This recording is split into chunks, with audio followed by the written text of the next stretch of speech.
የመጀመሪያው ጆኒ ስለኛ ያውቃል እያስመሰለ ነው። በምን አወቅ? እመኚኝ እርግጠኛ ነኝ።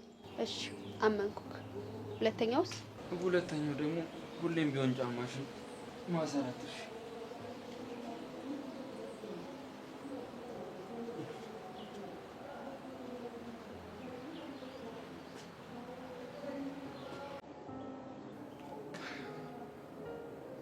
እሺ አሁን የምን የሚሉት ነው? ምኑ? እንዴት ተገናኘ? ምን አቀላለሁ? ቆይ ግን ለምንድን ነው እኛ ለመራራቅ በሞከሩን ቁጥር ጭራሽ እየተገናኘን ያለነው? ኤላ አታሹፍ። በአጋጣሚ አይደለም የተገናኘ ነው፣ ሆን ብለን ያገኘኸኝ። እመኚኝ ሰዎች እንደሱ አይደለም። በዛ ላይ ደግሞ አንቺ ነሽ ወደ እኔ እየመጣሽ የነበረው። ታዲያ ምን የሚያስገርም ነገር አለው? ማንኛውም ሰው እንደሚገናኘው ተገናኘን፣ አለቀ። እኔ ግን የሆነ የስበት ህግ እያገናኘን እንዳለ ነው የሚሰማኝ። አሁን ከመንገድ ይዞር በደል። ቆይ ግን ከዛ በፊት ሁለት ነገሮች አሉ። ምንድን ነው? የመጀመሪያው ጆኒ ስለኛ ያውቃል እያስመሰለ ነው። በምን አወቅ? እመኚኝ እርግጠኛ ነኝ። እሺ አመንኩክ። ሁለተኛውስ? ሁለተኛው ደግሞ ሁሌም ቢሆን ጫማሽን ማሰራትሽ።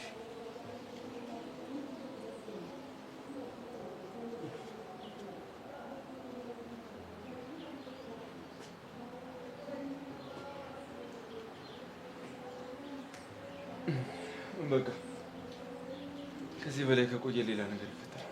ሰላም ነው።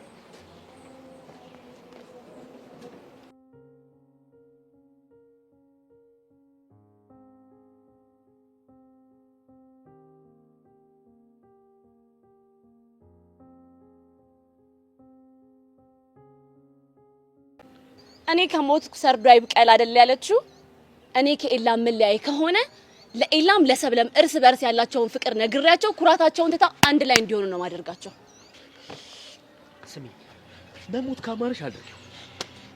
ሰብለ የእኔና የእኔ ብቻ ነች።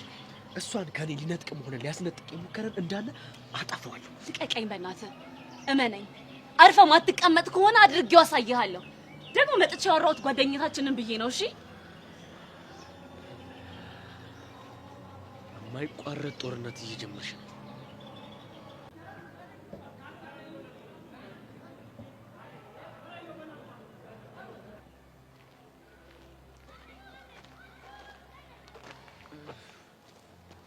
ቆይ አንቺ ልጅ ችግርሽ ምንድን ነው? ምን ሆነ? ቆይ ስለኔ መረጃ ተሰብስበያለሽ ነው? ኮኔ ሰብለ ስራ ጥጪ ስላንተ መረጃ የምሰበስበው? እሱን ምን አውቄ።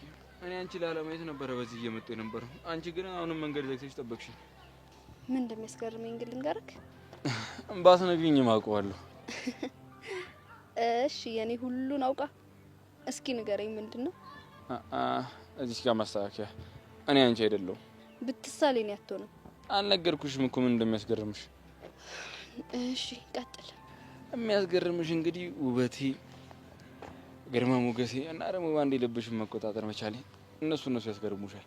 ምኞትህ በጣም ጥሩ ነው፣ ግን ለሌላ ጊዜ የሚመጥነን ተመኝሽ። የሚመጥነኝማ አዎ፣ ማን እንደሚመጥን ይመጣልኝ። ማን ነው? አንቺ ነሽ። በቃ አንቺን ልመኛ ምን አማራጭ አለኝ? የኔ አባት አንተ ስራ ፈትነ መሰለኝ። ቆይ ምንድነው? ያስለመሽኝማ አትንፈጊኝ። ምንድነው ያስለመድኩ? ያው እንግዲህ ከዚህ በፊት ሁሌ በሀሳብሽ ነበር ጉንጭ መስኝ። አሁን ፈቅጄልሻለሁ። ነይ ሳሚ። ገደል ግባ። እሺ ያስጠላ። አንቺ ካለሽበት ግን ይመቸኛል። ጆኒን የመሰለ አፍቃሪ ሰው ትቼ ይሄን ጨቅጫቃ ልውደድ እንዴ?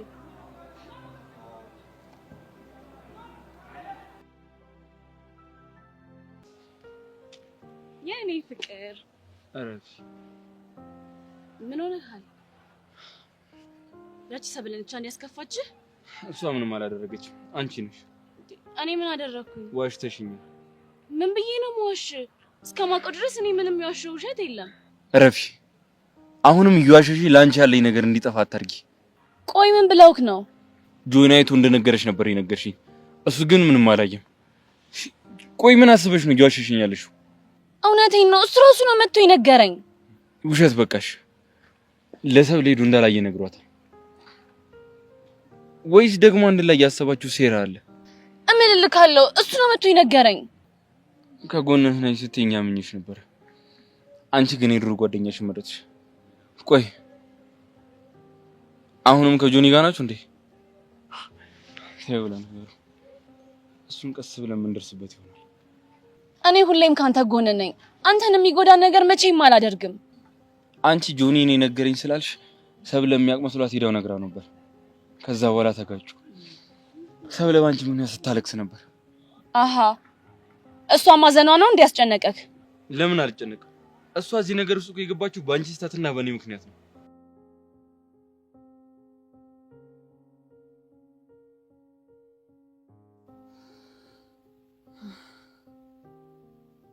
እንደማታፈቅረኝና ሰብለን እልህ ለማስያዝ እንደቀረብከኝ እኮ አውቃለሁ።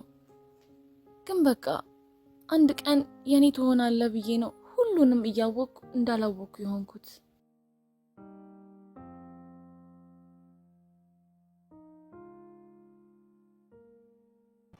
ማሳለፍ ካልፈለግስ? ችግር መፍጠር ካልፈለክ በስተቀር አሳልፍ። ቆይ ምን አባሽ እየበላሽ ነው እንደዚህ ጥገብ ያልሽ? ምንስ ቢበላ አንተ ምን አገባ? ያው አንቺ የበላሽውን በልቼ እኔም ልጠገብ ነው። ወይ እሱ እንኳን የሚቀርብ ይሻላል።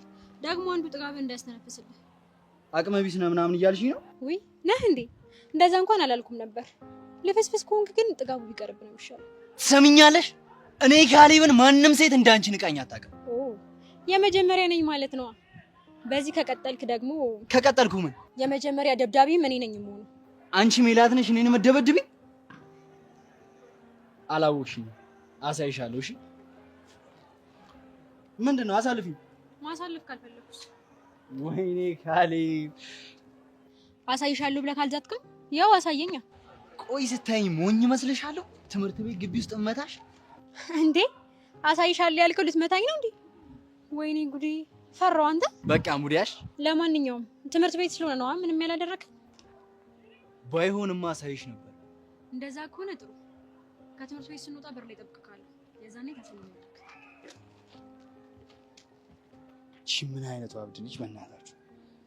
ስማ ደግሞ ፈርተህ እንዳትቀርሺ። ከጆኒ ጋር እንደምትጣይ ያወቅሽ ለምንድን ነው ኤላ የምታገኙ? ጆኒ እንዳይበቀለው ነው ላግኝሽ የሚል ጥያቄውን የተቀበልኩት። ቆይ እሱ ላግኝሽ ባይልሽ ኖሮ አንቺ አታገኙም ነበር? እሱን እርግጠኛ መሆን አልችልም። ወደ እሱ የሚስብሽን ነገር እስኪ ስም እንስጠው። ምናልባት እልህ? የምን እልህ? ታውቂያለሽ እሱ እንደማፈቅረው ነው የሚያስበው። ራሱን በጣም እንደ ቆንጆ አድርጎ ነው የሚያየው።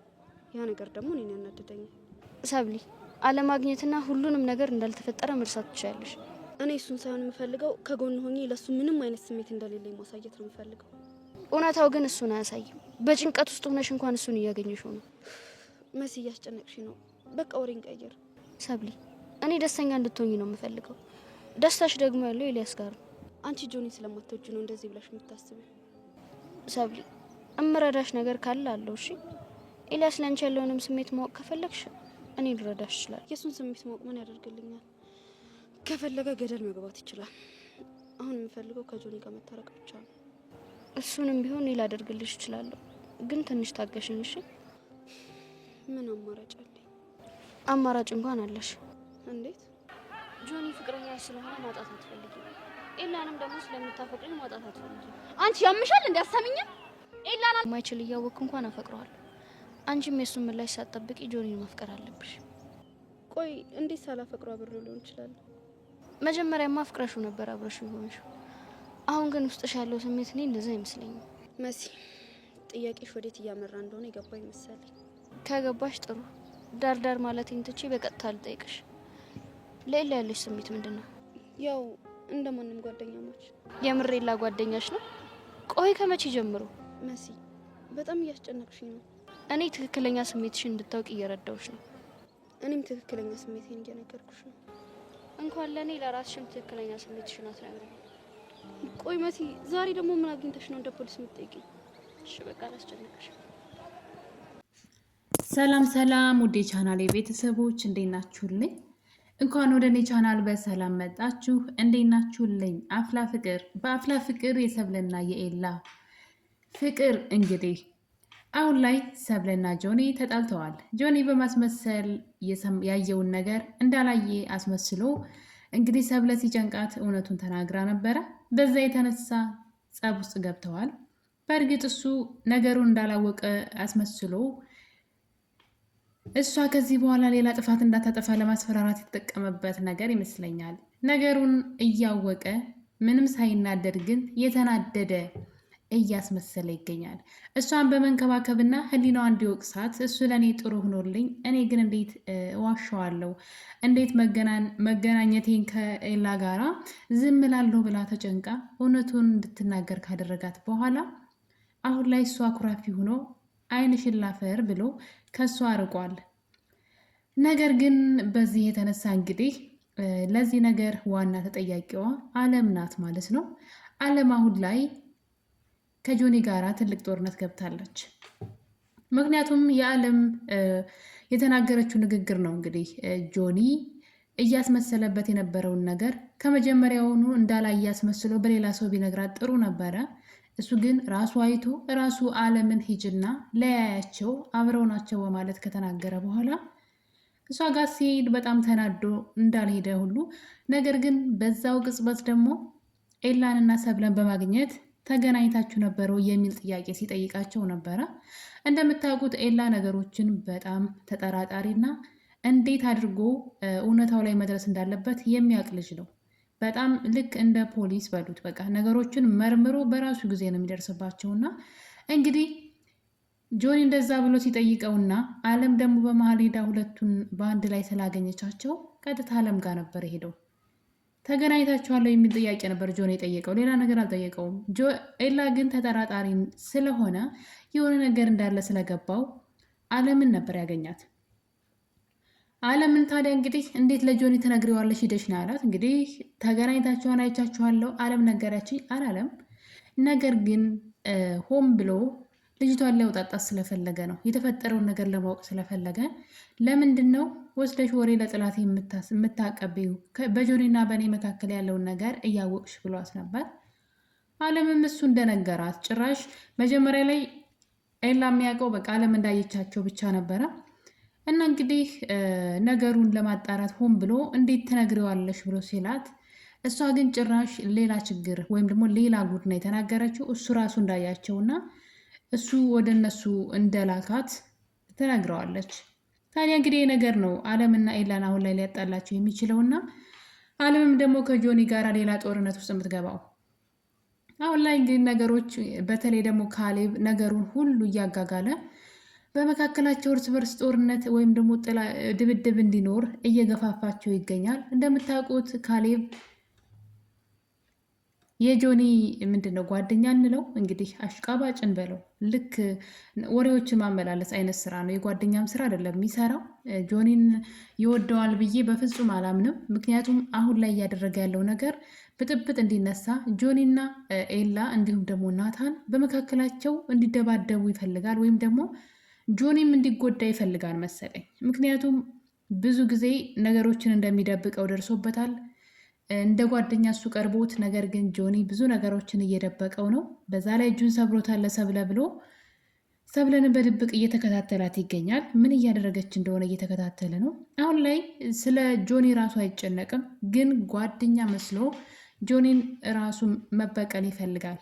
ምክንያቱም እጁን ሰብሮታል በሰብለ ምክንያት እና ምን እንግዲህ እነዚህ ነገሮች እያሉ እሱ አንዴ ከናታን ጋር አንዴ ከኤላ ጋር ብቻ ከሁሉም ሰው ጋር እየተነካካ ይገኛል። ታዲያ ጆኒን ተማምኖ ነው፣ ጆኒ ይደባደብልኛል ብለው ስለሚያስብ ነው። እሱ አቅም ኑሮት አይደለም። እሱ ከመሲ አቅም ራሱ የሚያልፍ አይደለም። መሲ ራሱ የምትበቀው ከሁሉም ሴቶች ጋር ራሱ ጸብ እንደተጣላ ነው እና በሚያስቅ ሁኔታ እና እንግዲህ እነዚህ ነገሮች አሁን ላይ ጆኒ ደግሞ ወንድነቱን እንግዲህ ለማሳየት ስለሚፈልግ ማለት ጀግና ነኝ ብሎ ያስባልና መጣላቱ መደባደቡ የማይቀር ነው። በሌላ በኩል አለም ኤላን ካጣች ጆኒን ታጋልጠዋለች ማለት ነው።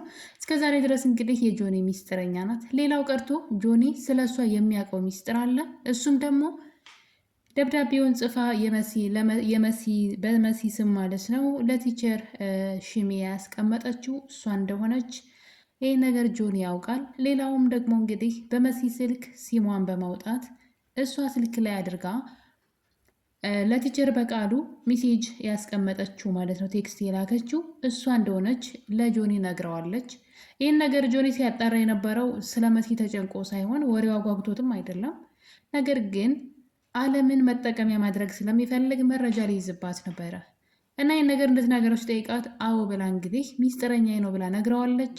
እሱ ግን አሁን ይጠቀምበታል ማለት ነው። እና እንግዲህ በክፍል 241 ላይ የተፈጠረው ነገር አለም ወደ ትምህርት ቤት ስትመጣ ኤላን ታገኘዋለች እና እንግዲህ እንዳለመደችው ኤላ የኔ ፍቅር ብላ ልታቅፈው ስትል እረፊ ብሎ እንግዲህ ሲከለክላትና ሲሸሻት እያየን ነበረ። ያው መጀመሪያውንም ሊጠቀምባት እንጂ ፈልጓት አይደለም። እሱ እሷን አለምን ተጠቅሞ ሰብለን ወደ እሱ ለማቅረብ ነው እንጂ የሚፈልገው ፈልጓት አይደለም። ይህን ነገር አለም ራሷ ጠንቅቃ ታውቃለች። ነገር ግን አንድ ቀን የኔ ይሆናል በመላመድ አንድ ቀን ያፈቅረኛል፣ ሰብለን ከጆኒ ጋር ካደረግኩኝ ያው እሱ አማራጭ ስለማይኖረው ከኔ ጋር ይሆናል ብላ ታስባለች እና እያወቀች ነው የገባችው ይሄን ነገር። በመጨረሻም እንግዲህ በጣም ውሸታም እንደሆነች እና እንደዋሸችው ይነግራታል። አለም እኔ ያልዋሸሁም ራሱ ነው እንግዲህ ለእኔ ራሱ የነገረኝ ብትለውም ኤላ ግን ከእሷ ጋር መጣላትና መለያየት ስለፈለገ ሆን ብሎ ነገሩ ገብቶታል። ከመጀመሪያውም ጀምሮ ጆኒ ነገሩን እንደሚያውቅ ከመጀመሪያውም ጀምሮ አውቋል። ነገሩን እንደሚያውቅ ማለት ነው። አለም ያለምንም ምክንያት እሷ አይታቸው ከዛ ጆኒ ነግሮ ነው እናንተን ያየዋችሁ ለእኔም እሱ ነው የነገረኝ ልትል አትችልም። ስላልነገረችውን ያልነገርኩትም ማለት ትችል ነበር፣ እውነታው ማለት ነው። ግን እሱ ነው ለእኔም ራሱ የነገረኝ አይቷችኋል ብላ ከተናገረች ይህ ቀላል ነገር ነው። ስለዚህ አለም እኔ ያልዋሸውም እውነቴን ነው አይቷችኋን ብለዋለች። ኤላ ግን አምኖታል። ነገር ግን በዚህ ምክንያት አድርጎ ከእሷ ጋር መራራቅ ይፈልጋል። ያው ነገሮች እየከረሩ ስለሆነ እሷ ፍቅረኛ ነው እያለች ግቢ ውስጥም እያስወራች ስለሆነ እሱና ሰብለ ደግሞ በጣም እየተቀራረቡ ነው። አሁን ላይ እንደ ድሮው ጭቅጭቅ ትተዋል። ኤላ በተቻለው አቅም ሰብለን ባገኛት ቁጥር እሱን እንድትወደው የሚያደርጉ ነገሮችን ብቻ ነው የሚያደርገው። እንደ በፊቱ መጣላት፣ መጨቃጨቅ ቀርቷል። ባገኘት አጋጣሚ ያችን አጋጣሚ ተጠቅሞ እሷን ወደ እሱ የሚስብበትና እሱን ብቻ እንድታስብለት ቅንጭላቷን ተቆጣጥሮ ማለት ነው ስለ እሱ እንድታስብ ብቻ ነው እያደረጋት ያለው ማለት ነው። በእያንዳንዱ እርምጃው አጋጣሚዎችን ሁሉ ይጠቀማል። ለዛም እንግዲህ አለምን ማራቅ ይፈልጋል። ሰብለ እንደምትወደው ያውቃል። ነገር ግን ደግሞ ጨክና ጆኒን ትታ ወደ እሱ እስክትመጣ ድረስ እሱ ብዙ መልፋት ይኖርበታል ማለት ነው። በቀላሉ ጆኒን ትታ ወደ እሱ አትመጣም። ጆኒን ታፍቅረው አታፍቅረው የምታውቀው ታሪክ የለም ሰብለ። አሁን ላይ ልቦ ያለው ኤላ ጋ ነው። ነገር ግን ደግሞ ጆኒ ፍቅረኛዋ እንደሆነ ታውቃለች። ያለ ምክንያት ከጆኒ መለየት እንደማችል ታውቃለች። ጆኒ ፍቅረኛዋ ነው፣ ኤላ ደግሞ የምትወደው ሰው ነው። ከባድ ነው ብቻ። እናም እንግዲህ በእነዚህ ውዝግቦች ውስጥ ሰብለ ትገኛለች። ታዲያ በዚህ መሀል እንግዲህ ወደ ክላስ ስትሄድ ነበረ ኤላን ታገኘዋለች። ያው ከኤላ ጋር አታገኘኝ ባክህ ብትለውም እሱ ግን መተው የማልችለው ነገር ቢኖር አንቺን ነው፣ አንቺን መተው አልችልም ብሏታል። እንግዲህ እዚህ ቀደም ተወኝ፣ በአንተ ምክንያት ችግር ብቻ ነው እያተረፍኩ ያለሁት ብትለውም እሱ ግን መቼም አልተውሽም፣ መተው አልችልም አንቺን ብሏታል። እና እንግዲህ እሷ ግን ትታው ሄዳ ነበረ። ላገኘህ አልፈልግም፣ በቃ ተወኝ፣ ሰላሜን ስጠኝ ብትለውም ዛሬ ከትምህርት ቤት ደረጃ ላይ ሲገናኙ እንግዲህ ለሰብለ ማለት ነው ኤላ እውነቱን ነግሯታል። እሱም ጆኒ እያስመሰለ ነው እንጂ እኔና አንቺ አብረን እንደነበርን በአይኑ በብረቱ ራሱ አይቶናል፣ ነገር ግን እያስመሰለ ነው ብሏታል። እንግዲህ እሱም እንዴት አወክ ብትለውም ዝም ብለሽ እመኚ ሲላት እንዳመነችው። ሰብለና ጆኒ እስካሁን ድረስ አልታረቁም። ስለዚህ ይህን አጋጣሚ ኤላ መጠቀም አለበት ብዬ አስባለሁ። እኔ ቶሎ ብሎ ሰብለን ወደ እሱ ማቅረብ በደንብ አለበት። ሰብልና ጆኒ በፍጹም መታረቅ የለባቸውም፣ አብረው መሆን የለባቸውም ማለት ነው። ስለዚህ አጋጣሚ ተጠቅሞ እሷን ወደ እሱ መውሰድ አለበት ብዬ ነው የማስበው። ያው ቀላል አይሆንም፣ ብዙ ጦርነት ይኖረዋል። እናም እንግዲህ ሌላው ደግሞ ምንድነው ያደረገው? ይህን ነገር ከነገራት በኋላ ጫማዋን ሲያስርላት እያየን ነበረ። ሰብለ መጀመሪያ ላይ አታገኘኝ ብላ ነበር። ነገር ግን ጫማዋን ካሰርላት በኋላ እሱ ጋር ሄዳ መለጠፍ ነበር የቀራት። በፍቅር አይንም ስታየው ነበረ። ውድ ቤተሰቦቼ የኤላና የሰብለ ፍቅር አሁንም እልህ አስጨራሽ እንደሆነ ቀጥሏል። በቀጣይስ ምን ይፈጠራል የሚለው አጓጊ የሆነው የሰብለና ኤላ ፍቅር የዛሬው ትረካችን ይህን ይመስል ነበረ። እንደወደዳችሁ ተስፋ አደርጋለሁ። ሀሳብ አስተያየታችሁን ኮሜንት ላይ ማስቀመጥ እንዳትረሱ። ስለነበረን ቆይታ ሁላችሁንም አመሰግናለሁ። ደግሞ ላይክ አድርጉ። በመልካም ፍቃዳችሁ ስለምታበረታቱኝ አመሰግናለሁ። መልካም ጊዜ